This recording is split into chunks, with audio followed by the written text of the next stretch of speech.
کے فضائل کیا ہیں؟ فضائل تحریک اسلامی، اس پر گفتگو ہونی چاہیے کہ میں کیوں اپنی نوکری چھوڑ کر، کیوں میں اپنے بیوی بچوں کو چھوڑ کر، کیوں میں اپنی مشغولیات کو چھوڑ کر تحریک کے لیے کام کروں؟ ایک سوال پیدا ہوتا ہے۔ اس لیے کام کرنا چاہیے کہ یہ کام افضل ہے، اللہ تعالیٰ اس کام کو پسند کرتا ہے۔ رباط یوم فی سبیل اللہ خیر من الدنیا وما فیہا، کہ تمہارا ایک دن اس راہ میں چلنا، ایک دن جو بامانے ہے، ایک دن جو تم نے اس راہ میں لگایا ہے، وہ دنیا اور ما فیہا سے بہتر ہے۔ لغدوۃ فی سبیل اللہ اور روحۃ، تمہارا صبح کا کچھ وقت یا شام کا کچھ وقت خیر من الدنیا وما فیہا، دنیا اور ما فیہا سے بہتر ہے۔ ان مقام احدکم فی سبیل اللہ، تم میں سے کسی شخص کا راہ میں کھڑا رہنا خیر من مطر فی بلاد اللہ 70 عاما، اللہ کے کسی شہر میں مسلسل برسات سے بہتر ہے، مسلسل بارش سے بہتر ہے۔ تو اس طرح کی بے شمار فضیلتیں ہمارے اپنے سامنے آتی ہیں۔ کہا کہ اگر اس راہ میں کوئی چلتا ہے اور اس کے پیر پر دھول پڑتی ہے اور اس کے جسم پر دھول پڑتی ہے، تو اللہ تعالیٰ اس دھول کو اور دھواں کو جہنم کے جمع نہیں کرے گا۔ لا یجتمع غبار فی سبیل اللہ ودخان جہنم، اللہ کے رسول صلی اللہ علیہ وسلم فرماتے ہیں کتنی بڑی فضیلت ہے۔ میں گھر سے نکلتا ہوں کسی اجتماع کے لیے، میں گھر سے نکلتا ہوں کسی رفیق سے ملاقات کے لیے، مجھ پر دھول پڑتی ہے تو وہ دھول مجھے جہنم سے بچائے گی اور وہ دھول مجھے اللہ کی جنت کا مستحق بنائے گی۔ یہ احساس اور یہ فضیلت ہمیشہ ذہن میں تازہ رہنی چاہیے۔ تحریک اسلامی سے ہم وابستہ ہیں، تحریک اسلامی ہم پر کیا اثر ڈالتی ہے اور کس طرح سے ہماری اپنی تربیت کرتی ہے، اس کو وہ شخص جان سکتا ہے جو انفرادی طور پر اپنا کنٹریبیوشن تحریک اسلامی کو دیتا ہے۔ تحریک اسلامی کو انڈیویجول کنٹریبیوشن ہونا چاہیے۔ انڈیویجول لیول پر اگر کنٹریبیوشن رک جائے تو تحریک اسلامی کا جو نظام تربیت ہے بہت زیادہ افیکٹو نہیں رہے گا۔ اللہ کے رسول صلی اللہ علیہ وسلم کی زندگی کو آپ دیکھیے، اللہ کے رسول صلی اللہ علیہ وسلم کی حیات مبارکہ کو آپ دیکھیے، آپ محسوس کریں گے کہ جو آپ علیہ السلام نے نظام تربیت سجیسٹ کیا تھا اس کو میٹرلائز کیا گیا صحابہ کی انڈیویجول جد و جہد سے، انفرادی کوششوں سے۔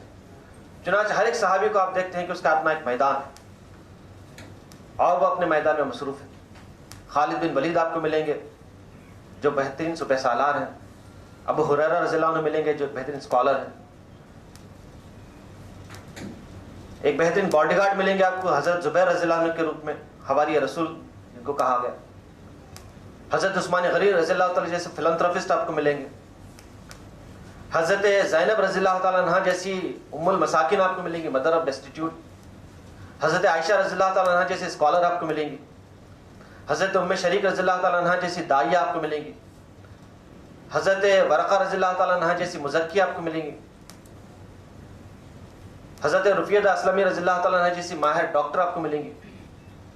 تو تحریک اسلامی اس طرح سے ہو کہ اجتماعی کردار تو ہمارا اپنا ہو ہی، ہم اجتماع کریں، کیمپین چلائیں، مختلف قسم کے پروگرامز کریں، یہ ہمارا اپنا اجتماعی کردار ہے۔ انفرادی کردار کی بڑی اہمیت ہوتی ہے، اور جب انفرادی کردار انشور کیا جائے تو یہ معلوم ہوتا ہے کہ تحریک اسلامی کا نظام تربیت کس حد تک اثر انداز ہوا ہے۔ تو تحریک اسلامی کا بھی ایک اہم فرنٹ ہے جس کے تحت ہم تربیت کر سکتے ہیں۔ تو بس یہ چند باتیں تھیں جو اس موقع سے آپ کے سامنے رکھی گئی ہیں۔ آخر میں ایک حدیث میں آپ کو سناتا ہوں۔ یہ حدیث اصل میں ہم سب کی کیفیت ہونی چاہیے۔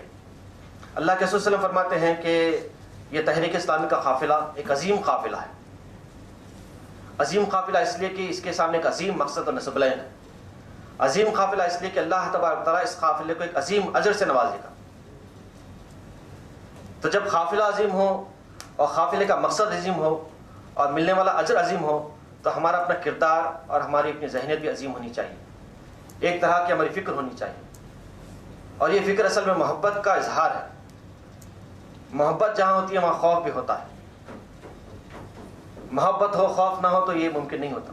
بچہ اگر دیر سے آئے گھر کو تو والدین کو ایک دھڑکا سا لگا رہتا ہے۔ وہ دھڑکا اور وہ خوف اس وجہ سے ہوتا ہے کہ وہ بچوں سے محبت کرتے ہیں۔ تو تحریک اسلامی سے ہم وابستہ ہیں تو ایک خوف ہم کو لگا رہنا چاہیے کہ کہیں ہم اس سے دور نہ ہو جائیں، کہیں اللہ تعالیٰ ہمارے بدلے کسی اور کو نہ اٹھائے کہ وہ یہ کام کرنے لگے۔ یہ خوف اور یہ دھڑکا ہم سب کو لگا رہنا چاہیے۔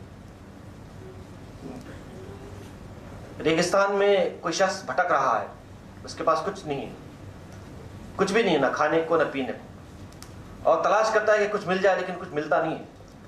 ایک دن، 2 دن، 3 دن تلاش کرتا ہے، کچھ نہیں ملتا۔ اچانک چوتھے دن اس کو ایک قافلہ ملتا ہے اور قافلہ اس کو اپنے پاس بلاتا ہے۔ قافلے کے پاس پانی ہے، غذائیں ہیں، مختلف قسم کے پھل ہیں، سواریاں ہیں، لوگ ہیں وہ بڑا خوش ہو جاتا ہے اور قافلے سے اپنے آپ کو وابستہ کر لیتا ہے. قافلہ چلتا ہے، رات آتی ہے، سب لوگ سوتے ہیں تو یہ شخص بھی سوتا ہے، لیکن اس کے سونے میں دوسروں کے سونے میں فرق ہوتا ہے. یہ شخص اس ذہن سے سوتا ہے کہ میں ایسا نہ سو جاؤں کہ قافلہ چلا جائے صبح میں. تو یہ دھڑکا اور یہ ڈر اس قسم کا سب کو لگا رہنا چاہیے. من خاف ادلج ومن ادلج بلغ المنزلہ. رسول اکرم صلی اللہ علیہ وسلم فرماتے ہیں کہ جو ڈرتا ہے وہی آدھی شب کو چل سکتا ہے، اور جو چلتا ہے وہی منزل کو پا سکتا ہے. من ادلج بلغ المنزلہ. الا ان سلعۃ اللہ الغالیہ. سن رکھو یہ جو راستہ تم نے اختیار کیا ہے کوئی معمولی راستہ نہیں ہے، بڑا غیر معمولی راستہ ہے، بڑا بھاری راستہ ہے. وانا سلعۃ اللہ الجنہ. اور سن رکھو کہ یہ جو راستہ ہے اس کا صلہ جنت ہے. تو اللہ تبارک و تعالیٰ کا بڑا فضل و کرم ہے کہ اس نے ہم کو تحریک اسلامی سے وابستہ کیا. یہ قافلہ اللہ کے دین کی اقامت کے لیے چل پڑا ہے. یہ قافلہ اپنے نزدیک بڑا ہی غالیہ، بڑا ہی عظیم مقصد رکھتا ہے، اور اس عظیم مقصد کا جو اجر ملنے والا ہے وہ بھی بڑا عظیم ہے، جنت کی شکل میں، اللہ تعالیٰ کی رضا کی شکل میں. یہ سب ممکن ہے اس وقت جب